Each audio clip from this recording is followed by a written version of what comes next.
सेना में भर्ती के लिए लाई गई अग्निवीर योजना को लेकर केंद्र सरकार शुरू से ही विपक्ष के निशाने पर रही है। लोकसभा चुनाव के प्रचार में भी विपक्षी नेताओं ने अग्निवीर को मुद्दा बनाया और राहुल गांधी ने तो यहां तक कहा कि उनकी सरकार आई तो अग्निवीर को खत्म कर देंगे। लेकिन चुनाव खत्म होने के बाद अब अग्निवीर योजना में बदलाव की चर्चा शुरू हो गई है।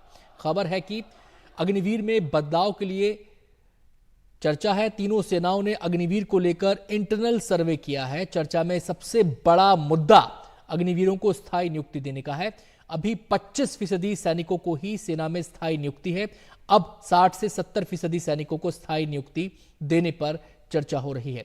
सेवा अवधि को 4 से बढ़ाकर 7 से 8 साल करने का सुझाव है। तकनीकी क्षेत्र में भर्ती के लिए उम्र 23 साल करने की सिफारिश। ट्रेनिंग पीरियड 24 हफ्ते की जगह 37 से 42 हफ्ते करने की सिफारिश है। सेवा अवधि पूरी हो जाने पर नौकरी ढूंढने में मदद करने का भी प्रस्ताव है।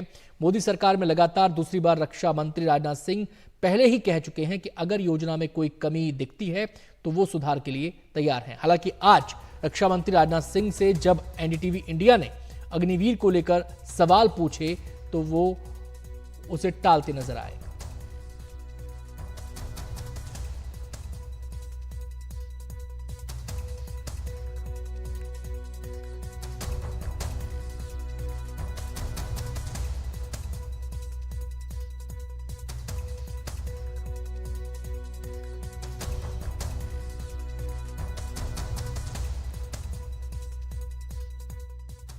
सर बहुत बहुत बधाई सर। बहुत बहुत धन्यवाद सर क्या सरकार सर अग्निवीर स्कीम की समीक्षा करने जा रही है सर?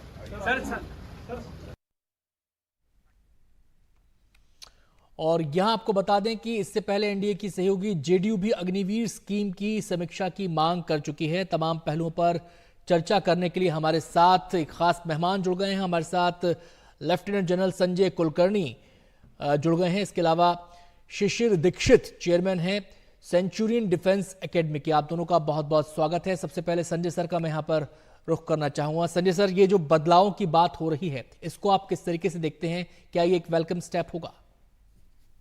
धन्यवाद। देखिएगा, ये जो स्कीम है, जब अग्निपथ स्कीम लाई गई थी इसी मकसद से लाई गई थी और मकसद था यूथफुल प्रोफाइल। और वो यूथफुल प्रोफाइल के मद्देनजर इस स्कीम को लाया गया, क्योंकि देखा गया कि ये उम्र तकरीबन एवरेज एज 32 साल है, उसको किस तरीके से 26 साल लाया गया।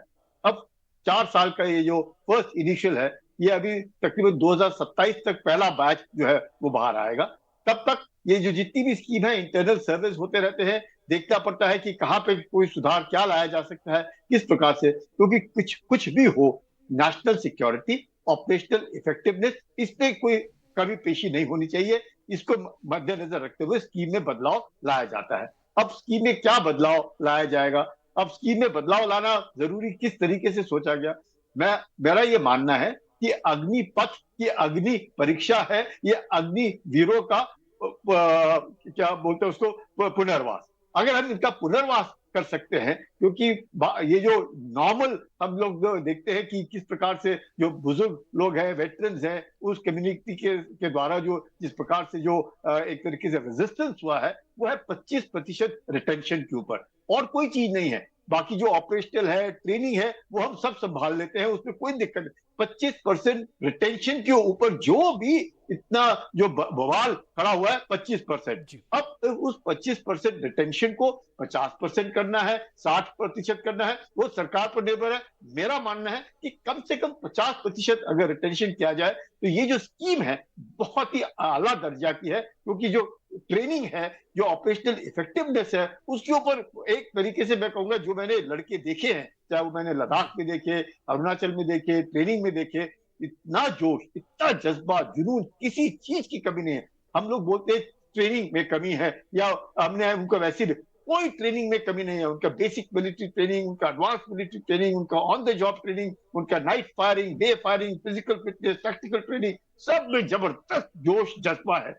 जरूर पहले उनको 1 महीने की छुट्टी मिलती थी, ट्रेनिंग पीरियड 2 भागों में बांटा जाता था, अब एक ही में है, छुट्टी नहीं है, ट्रेनिंग के ऊपर जोर है। पर लड़के भी जो आ रहे हैं पढ़े लिखे हैं, समझदार हैं, टेक्नोलॉजी को बहुत अच्छी तरह से समझते हैं, उसको इम्प्लीमेंटेशन करते हैं। जो हम लोग सिम्युलेटर लाते हैं उनको वो पकड़ने में माहिर हैं। जो हम लोग पुराने जवानों को 4 बार 5 बार 6 बार रिपीट करके बताते, ये तो 1 या 2 बार में ही पकड़ लेते हैं। तो उस चीज को मद्देनजर रखते हुए, उन तरीके से देखते हुए और यूथफुल प्रोफाइल को मद्देनजर रखते हुए, जी। जिस प्रकार से फौज, आने वाली फौज है, मॉडर्नाइज फौज है, तो मुझे लगता है ट्रांसफॉर्मेटिव स्कीम है। थोड़ा बदलाव, जो ट्वीटिंग इधर उधर करके, तो ये जो स्कीम है आले दर्जे की है। अगर रिटेंशन बढ़ाया जाता है चलिए, मैं 25 से आता हूं 50। आपके पास संजय सर। मैं शिशिर दीक्षित जी का रुख करना चाहूंगा। शिशिर जी, संजय सर कह रहे हैं कि ये आला दर्जे की स्कीम है, अगर कुछ खामियां हैं, त्रुटियां हैं तो उनको दूर किया जा सके, किया कर उससे और बेहतर किया जा सकता है। जो युवा आपके पास आते हैं सेना में जाने के जो इच्छुक हैं, उनका रिस्पॉन्स आप क्या देखते हैं इस स्कीम को लेकर? अब जो बदलाव की बात हो रही है, उनको आप कैसे देख रहे हैं? जय हिंद सर एंड जय हिंद एवरीवन। मैं पिछले 3 सालों से इस मुद्दे पे काफी सुन रहा था। कई बार मीडिया मेरे पास रिप्रेजेंटेटिव्स आए, उन्होंने मेरे ओपिनियन को जानना चाहा, मैं चुप रहा। मैंने उनको यही बोला, I will reserve my statement. क्योंकि जब गवर्नमेंट कोई बड़ा रिफॉर्म करती है, जो कि पहले काफी 50 साल से जो चली आ रही है स्कीम है, अगर उस पर कोई बहुत अच्छा कदम लिया जाएगा तो definitely it is a time taking process. जैसा आपने मुझसे सवाल पूछा, क्योंकि मैं इंडिया के सबसे बड़े क्राउड को डिफेंस एग्जाम्स में डील करता हूं, मैं उन बच्चों को जिनकी एज 16 साल है, 17 साल है, जिनकी एज 19 साल है, उनको काउंसलिंग भी करता हूं एज अ साइकोलॉजिस्ट। मैंने जो देखा और आज मैं इस पे खुल के बात करना चाहूंगा, मैंने जो देखा उसमें यह है कि जो बच्चे गांव से आ रहे हैं, जो बच्चे 12th पास हैं, 10th पास है, आप मुझे बताइए कि ये मुद्दा उठाया किसने? और ये मुद्दा इतना थॉर्नी मुद्दा कैसे बन गया? इसलिए बन गया क्योंकि इलेक्शन का टाइम था। उन बच्चों के बारे में तो सोचिए जो क्लास 10th पास करके, जिसको अभी मेजर माना गया, जो 18 साल का नहीं हुआ, अगर उसको एक जॉब गवर्नमेंट दे रही है तो इससे बढ़ के क्या है? और मुद्दा उठा कौन रहा है? जिन्होंने फौज का गेट तक नहीं देखा। और अंदर जाने के बाद क्या आप इमेजिन करिए कि फौज आपको कितनी बेनिफिट्स देती है। जब फौज के अंदर आप जाते हैं तो सबसे पहली पहली बात है कि आप मातृभूमि के लिए जो आपके संस्कार हैं, जो आपका प्यार है, वो बढ़ता है। दूसरी बात है, आप सर्वेंट लीडरशिप सीखते हैं, सेवा परमो धर्मा का भाव सीखते हैं। तीसरी बात है कि आप टीम स्पिरिट, टीम का जज्बा सीखते हैं। चौथी बात, आप अपने राष्ट्र सेवा सर्वोपरि की भावना जागृत करते हैं। उसके साथ आपको फौज हायर एजुकेशन प्रोग्राम, आप मुझे बताइए, आप इंग्लिश, स्पोकन इंग्लिश का कोर्स करने जाते हैं सिविल में, आप 10,000 रुपए कम से कम देते हैं। आप कंप्यूटर कोर्स करने जाते हैं, आप 10,000 रुपए देते हैं। इतनी ये कुछ भी नहीं है, इससे ज्यादा आपको कॉम्पिटेंट मेंबर आर्म फोर्सेस बना रही है, आपको सेल्फ रिलायंट बना रही है, आपको आत्म निर्भर बना रही है, जो गवर्नमेंट की एक शिशिर मुहिम है। सर, इस उसके साथ योजना साथ को आपके लेकर एक अंदर बड़ा सवाल जो उठाया जाता रहा कि ये युवा देश की सुरक्षा में खुद को खपाने के लिए तैयार हैं, मौजूद रहने के लिए तैयार हैं, डटे रहने के लिए तैयार हैं, लेकिन इनकी भविष्य की सुरक्षा का सवाल एक बड़ा सवाल था इस योजना को लेकर। उस पर कुछ कहना चाहेंगे आप? जी, आप मुझे ये बताइए कि भविष्य इनका कहाँ खतरे में है? अगर वो 4 साल, एक 16-17 साल के बच्चे को 4 साल के लिए फौज उसको ले रही है, उसको गोद में ले रही है, उसको नर्चर कर रही है, उसके अंदर लीडरशिप डेवलप कर रही है, उसको मजबूत बना रही है, डेफिनेटली एक टाइम टेकिंग प्रोसेस है। Government time to time reform करती है। अभी जैसे आपने बताया कि जी। ऑनरेबल डिफेंस मिनिस्टर ने कुछ इस पर नहीं बोला, क्योंकि ये बहुत ही सेंसिटिव मुद्दा है और मुझे लगता है कि जो कोई काबिल नहीं है इस पे, उस पर बात करने का कोई राइट नहीं है कि आप इस पे ये चेंजेस कर दीजिए। डेफिनेटली बहुत सारे पॉलिटिकल एजेंसीज ने इसका अपने लेवल पे वोट बैंक के लिए अपना काम कर लिया, बट मैं ये मैं आता हूं बताना शिशिर चाह सर रहा आपके हूँ। पास। संजय सर का मैं यहाँ पे रुख करना चाहूंगा। संजय सर, आपने शिशिर जी की बात को सुना, वो कह रहे हैं कि ये तमाम इसमें खूबियां हैं इस पूरी स्कीम के अंदर। जो लोग इसको क्रिटिसाइज कर रहे हैं वो सेना की वर्किंग से वाकिफ नहीं है, सेना की जो डिटेल्स होती है, माइन्यूट डिटेल्स, उनसे वाकिफ नहीं। मेरा सवाल आपसे ये है कि अगर खामी नहीं होती तो सुधार की बात क्यों उठती? सुधार की बात अगर हो रही है तो कुछ ना कुछ त्रुटि सेना की तरफ से भी देखी गई होगी, पहला सवाल।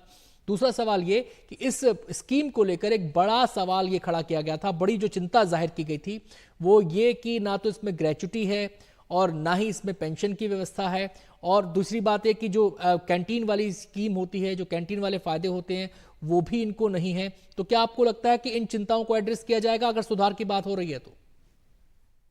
देखिएगा, ये जो स्कीम है, ये कहना कि इसमें त्रुटियां हैं, त्रुटियां हर एक स्कीम में होती हैं, प्रोज एंड कॉन्स हर एक स्कीम में होते हैं। ये बात जो जो नॉर्मल रेजिस्टेंस आ रहा है वो है नौकरी को लेकर के, कि नौकरी नहीं है, ये 4 साल के बाद बाहर चले जाएंगे, क्या करेंगे, और 17.5 साल क्या आएंगे, 21 साल तक आएंगे, उसके बाद क्या? तो नौकरी मतलब एक तरीके से कि हमें एक नौकरी मिल गई 17.5-18 साल में, अब मैं पेंशन 15 साल या 20 साल करूंगा, अब मेरे को पक्का हो गया, मुझे कोई निकाल नहीं सकता है वो।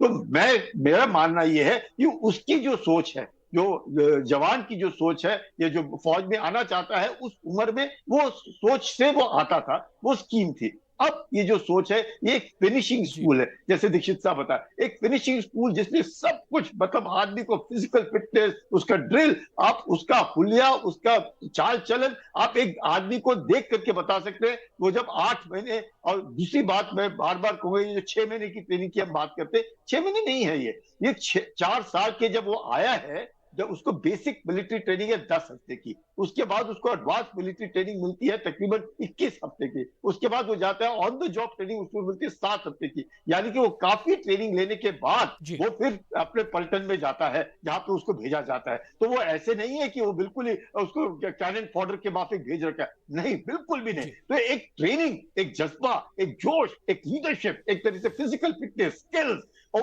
उसमें चलो, जो मैं जुनून, जो मैं आता हूं सब सर, कुछ। मुझे एक चलते चलते आखिरी क्वेश्चन शिशिर जी से यहाँ पे करना होगा। शिशिर जी, अब क्योंकि सुधार की बात सामने आ रही है, तो ये भी तो बेनिफिट की बात है। अगर आप कह रहे हैं कि बहुत सारी खूबियां हैं इस ट्रेनिंग में, अगर कुछ सुधार भी हो जाते हैं तो ये भी अग्निवीरों के लिए बेनिफिट का काम करेंगे। जी, सुधार डेफिनेटली, रिकमेंडेशंस मेरे 5 रिकमेंडेशंस हैं। मैं सुधार हर जगह जरूरत होती है, हमारे अपने घरों में हम रहते हैं, वहां भी हमेशा there is a scope of improvement. Logic सी बात आप समझिए सर, एक बहुत अच्छा पढ़ने में बच्चा गांव का है, वो जेई की तरफ जाता है, वो एनडीए की तरफ जाता है, मेरे पास एनडीए के लिए बच्चे आते हैं। आपके अंदर दम है, आप बहुत अच्छा पढ़ना चाहते हैं, आप आर्म फोर्सेस आपको ऑफर कर रही है, आप परमानेंट कमीशन पे जाइए, आप ऑफिसर काडर को ज्वाइन करिए। बट वो बच्चे, ये स्कीम उन बच्चों के लिए है, और गांव के बच्चों को मैं काउंसल करना चाहता हूं इसके माध्यम से, उन जी। बच्चों को ये स्कीम का बेनिफिट है जो एक प्लेटफॉर्म चाहते हैं, जो अपने आप को मजबूत करना चाहते हैं, और अपनी 4 साल के बाद अगर उनको मौका फौज देती है तो बहुत अच्छी बात है, नहीं मौका देती है तो वो सेकेंड इनिंग में और बेहतर कर पाएंगे, क्योंकि फौज उनको इतना काबिल बना देती बहुत है जो बहुत हम सभी। शुक्रिया शिशिर जी, माफी चाहूंगा, समय की कमी है, मुझे यहीं पर कार्यक्रम को विराम देना होगा। बहुत बहुत शुक्रिया संजय सर आपका भी हमारे साथ जुड़ने के लिए।